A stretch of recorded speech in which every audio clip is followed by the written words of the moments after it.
Assalamualaikum warahmatullahi wabarakatuh. Salam guru penggerak. Modul 2.3 Demonstrasi kontekstual observasi coaching. Saya Nuryani Janatul Husna dari SMP Negeri 51 Bengkulu Utara, Kecamatan Ulokopai, Kabupaten Bengkulu Utara, Provinsi Bengkulu. Dengan profil saya Nuryani Janatul Husna SPD sebagai CGP, Wawan Efri S MPD selaku PP, dan Maryuti SPD selaku fasilitator. Saya sebagai observer melakukan 3 hal. Yang pertama, percakapan pra-observasi dengan coach. Yang kedua, saya melakukan observasi coaching atau mengamati proses coaching yang dilakukan oleh coach dan coachee. Kemudian yang ketiga, saya melakukan percakapan pasca observasi bersama coach.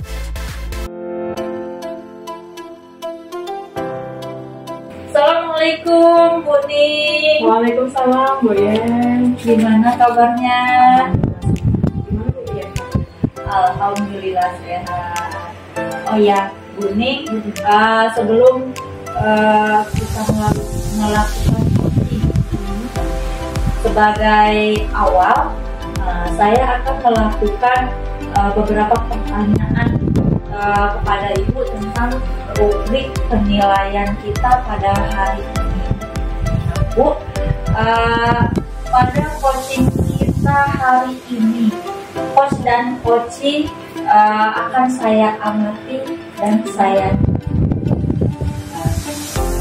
nih, apa sudah sesuai dengan alur kita atau belum, ya kan? Kemudian bagaimana Ibu memberikan pertanyaan berbobot terhadap coachee dan bagaimana coachee merespon atau menanggapi pertanyaan dari coach. Dan jangan lupa sesuaikan dengan prinsip coaching. Ada 3, ya kan? Yang pertama kemitraan, kemudian yang kedua ada proses kreatif, dan yang ketiga memaksimalkan potensi. Kemudian saya ada pertanyaan nih ya, untuk ini selaku coach. Yang pertama, kompetensi apa yang akan dikembangkan pada coaching kali ini? Jadi pada tahapan coaching ini, Bu Yen, saya ingin mengembangkan kompetensi yaitu mendengarkan aktif, kemudian ingin memberikan pertanyaan. Oke. Kemudian kompetensi mana yang akan Ibu kembangkan secara spesifik yang ingin diobservasi? Jadi dari 2 kompetensi tersebut saya ingin kembangkan keduanya, yaitu mendengarkan aktif dan memberikan pertanyaan berbobot. Oke.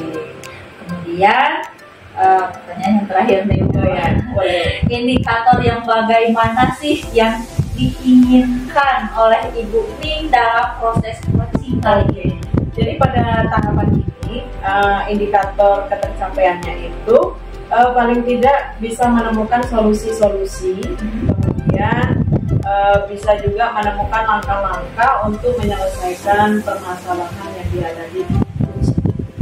Mungkin itu Bu yang ingin saya sampaikan. Oke, Bu Ning, demikian dulu ya untuk pra-observasi kali ini. Nah, silahkan Ibu Ning melakukan coaching terhadap coaching. Oke, siap. Terima kasih atas. Oke.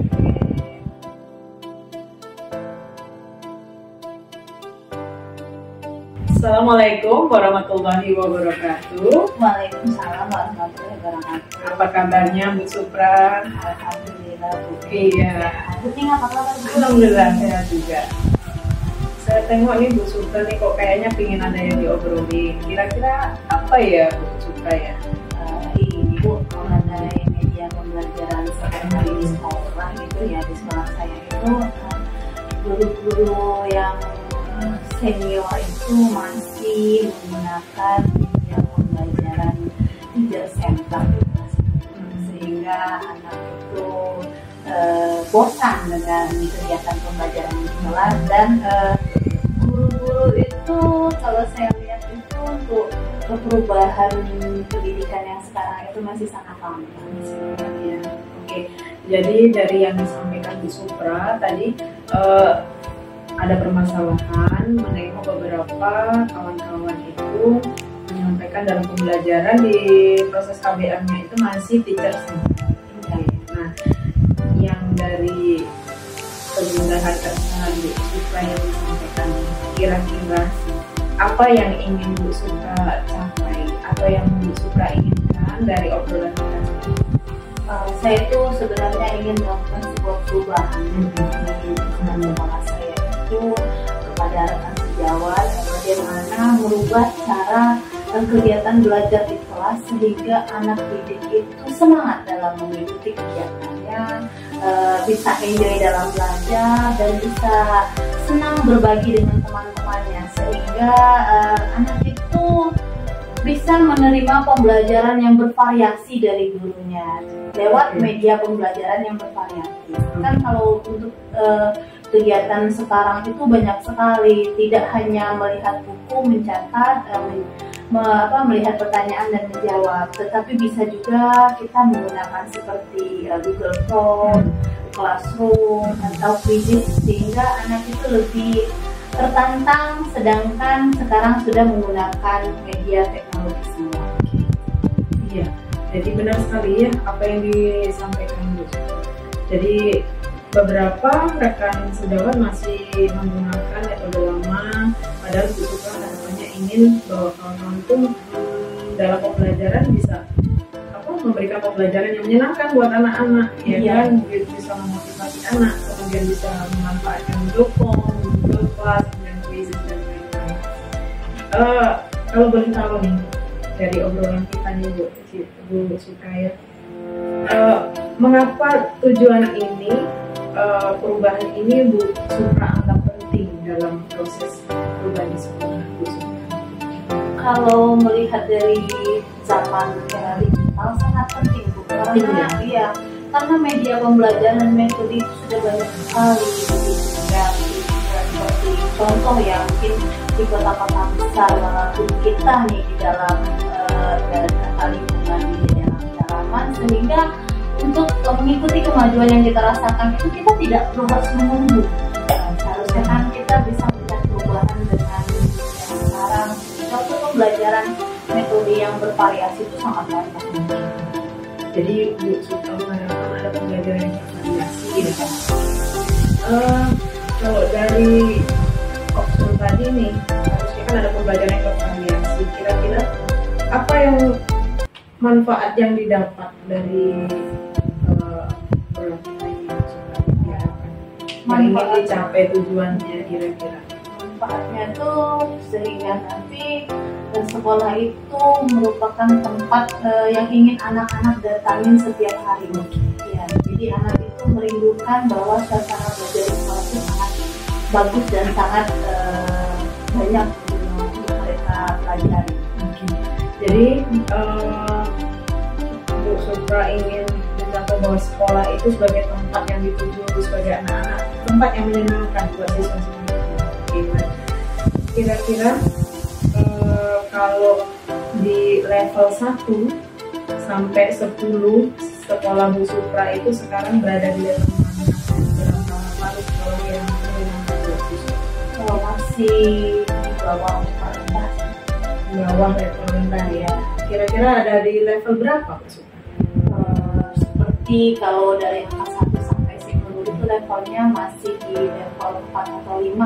4 atau 5. Kira-kira harapan Bu Supra kalau sekarang sekolah Bu Supra ini tadi ada di level 4 atau 5 ya, Bu Supra harapannya naik ke level berapa? Harapan saya itu keinginan melihat teman-teman saya itu semuanya berada di level 7 terlebih dahulu. Kalau untuk tingkat yang tinggi kayaknya tidak memungkinkan secepat itu perubahannya ya. Sedangkan kalau untuk senior yang di sekolahan itu kan mereka lebih beranggapan bahwa pendidikan itu masih seperti yang lama.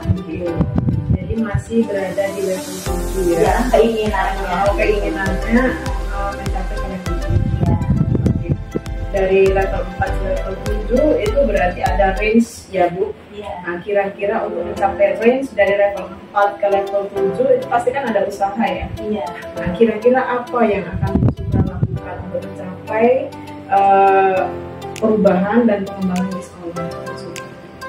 Rencana yang saya inginkan sebenarnya Bu, saya ingin membuat sebuah kegiatan monitoring individu terlebih dahulu kepada rekan sejawat, menjelaskan kepada rekan-rekan bahwa ini loh pembelajaran yang bervariasi, ini contoh metode-metode yang bagus dalam pembelajaran, sehingga nanti di dalam kegiatan monitoring individu itu atau pendampingan individu itu saya lebih nyaman menyampaikan materi yang akan kita pelajari bersama, sehingga untuk bertemu secara langsung atau tatap muka itu yang saya harapkan. Jadi ada yang sudah Bu Supra lakukan itu ada monitoring individu, kemudian ada pendampingan individu dan tatap muka secara langsung ya. Dari rencana yang Bu Supra sudah lakukan, kira-kira nih mana yang memungkinkan bisa diterapkan lebih potensial di sekolah?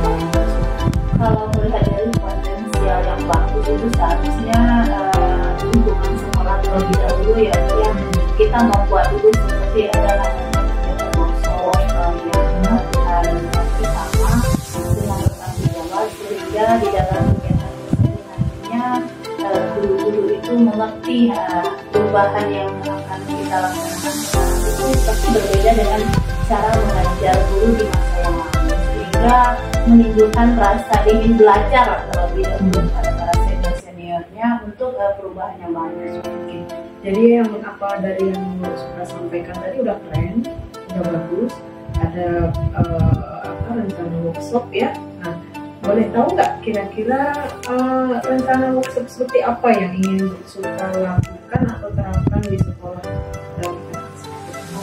Kalau untuk saya terlebih dahulu untuk workshop itu nanti yang kedua, karena di workshop atau pelatihan itu tentunya harus mempunyai rencana dulu, terus pembentukan kepanitiaannya, harus ada anggaran dana yang kita perlukan, dan kita nanti juga kalau untuk workshop itu atau pelatihan kita harus mencari narasumber dulu terlebih dahulu, yang siapa sih narasumber yang bagus yang bisa dia berikan nanti yang mudah dipahami oleh rekan-rekan di sekolah saya. Jadi dari rencana aksi yang beberapa poin tadi, kira-kira yang memungkinkan secepatnya bisa dilakukan, kira-kira yang mana Bu di sekolah? Monitoring individu dulu Bu. Iya, karena untuk pendampingan individu secara face to face itu sangat bagus.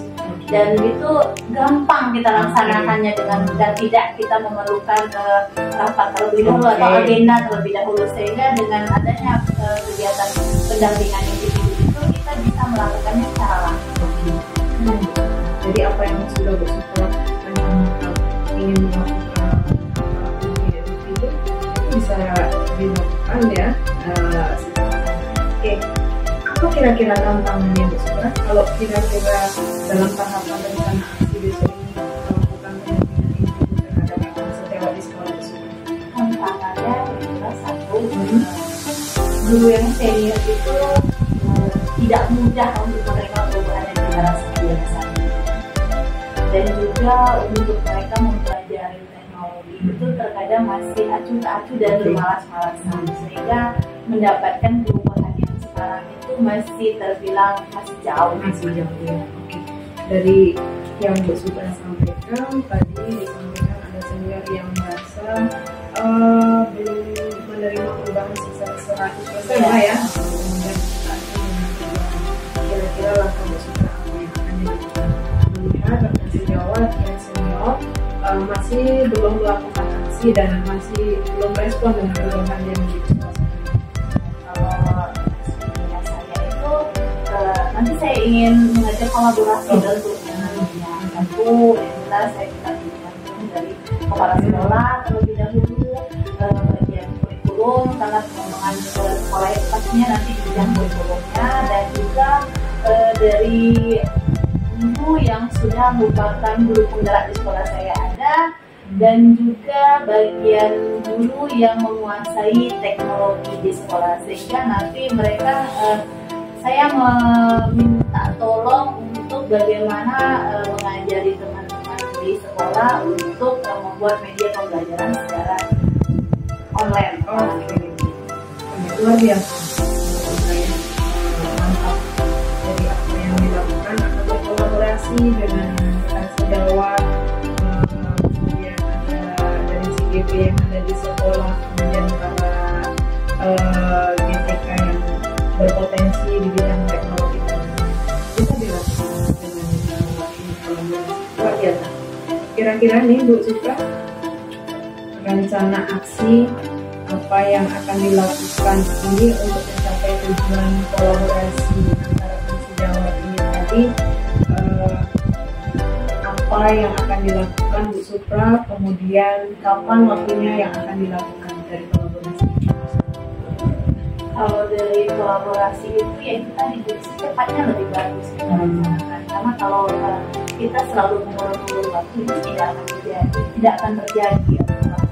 Tapi kalau kita sudah langsung bertindak dengan apa yang kita lakukan, itu insya Allah nanti teman-teman semua yang ada di sekolah ini menerima dengan bagus untuk perubahan pendidikan di masa yang akan datang. Jadi secepatnya ya Bu Supra. Oke. Dari rencana aksi yang Bu Supra lakukan, kira-kira siapa saja yang akan dilibatkan dalam rencana aksi ini? Banyak sebenarnya. Yang jelas satu, rekan guru yang ada di sekolah saya. Ini kita di guru yang bisa membantu kita dalam membuat media-media pembelajaran yang bervariasi, seperti pengenalan Canva pada sejawat kita, terus PowerPoint yang ada di dalam teknologi laptop kita masing-masing, itu kan banyak sekali sebenarnya. Dan juga media pembelajaran itu banyak seperti di link YouTube. Bagaimana cara kita melihat media pembelajaran yang bagus, kreatif, yang bervariasi, sehingga media yang katanya yang dulu sulit kita jangkau dengan mudah kita temukan di media itu dapat. Oke. Jadi memang sekarang kita bisa melalui rekan sejawat yang berpotensi sekarang ini ya. Iya. Kemudian nggak lupa juga YouTube. Iya, itu sangat membantu sebenarnya. Nah, kira-kira nih Bu Supra, dari apa rencana aksi yang akan dilakukan yang sudah direncanakan planning action tadi, kira-kira bagaimana Bu Supra bisa mengukur keberhasilan tindakan tersebut? Kalau mengukur keberhasilan para rekan sejawat tentunya tidak gampang, dan kita punya juga tidak sembarangan begitu ya.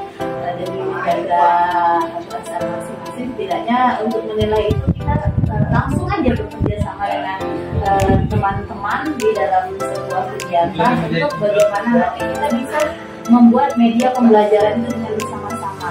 Mulai dari tadi kita bagaimana cara mengaktifkan Canva terlebih dahulu, terus bagaimana kita menyisipkan teks, kita membuat model gambar yang lebih bervariasi, sehingga dengan kita membuat kegiatan bersama, bekerja secara bersama itu rasanya lebih efektif dibanding kita menunda dan dalam Jadi diukur ketika langsung kolaborasi ya.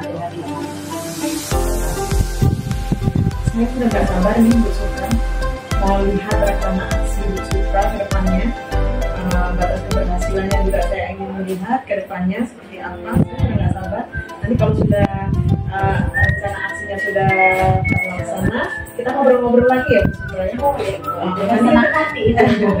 Kita sharing lagi nanti gimana ke depannya sudah tahap keberhasilan dari rencana aksi yang sudah Bu Supra rencanakan.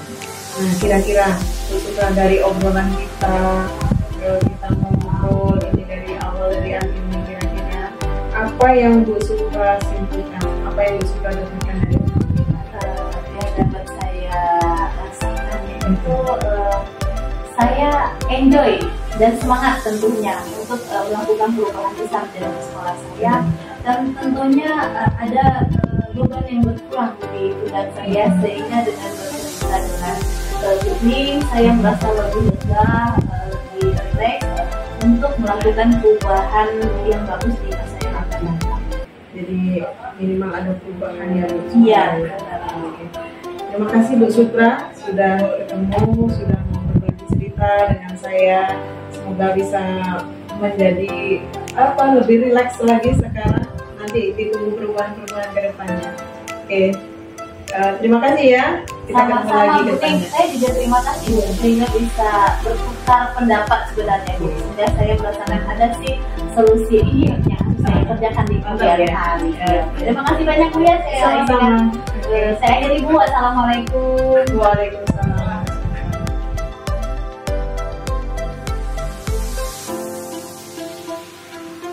Aduh nih. Iya Bu Yani. Gimana? Sudah selesai? Alhamdulillah sudah kami melakukan tahapan coaching tadi dengan Bu Supra. Oke. Nah, sekarang masuk ke pra-observasi lagi. Siap. Oke. Apa saja sih yang sudah Ibu lakukan pada saat melakukan coaching terkait indikator pencapaian yang diinginkan? Jadi pada tahapan coaching ini ya saya selaku coach melakukan coaching dengan coachee tadi sudah melakukan coaching dengan alur delta. Jadi saya sudah menanyakan tujuan yang akan dicapai, kemudian saya mengidentifikasi, mengumpulkan data dan mengumpulkan informasi yang dibutuhkan, kemudian menggali rencana aksi yang akan dilakukan oleh coachee, kemudian menjawab, kemudian disitu coachingnya dengan rasa tanggung jawabnya. Oke, Bu Ning. Proses coaching antara Bu Ning dan Bu Supra tadi sudah ya. Terima kasih. Nah, dan alur yang digunakan yaitu menggunakan alur kita. Dan Bu Ning sudah berusaha untuk menggali dan memberikan pertanyaan-pertanyaan ke Bu Supra sehingga Bu Supra bisa menemukan solusi dari permasalahannya. Dan coaching juga sudah dilakukan dengan prinsip coaching ya. Oke, yang terakhir nih Bu Ning, kompetensi apa lagi sih yang ingin dikembangkan berdasarkan hasil coaching yang barusan dilakukan? Iya, pada akhir tahapan coaching ini setidaknya saya ingin meningkatkan kompetensi saya selaku coach sehingga saya bisa memahami lagi proses coaching ini sehingga saya bisa melakukan coaching lebih baik lagi di depan di waktu yang akan datang. Oke. Nah, itu tadi ya Bu Ning ya kegiatan coaching kita pada hari ini. Semoga kedepannya bisa lebih baik lagi. Iya Bu, terima kasih. Oke, terima kasih banyak ya Bu Ning ya. Terima kasih juga Bu Yani. Oke, assalamualaikum. Waalaikumsalam.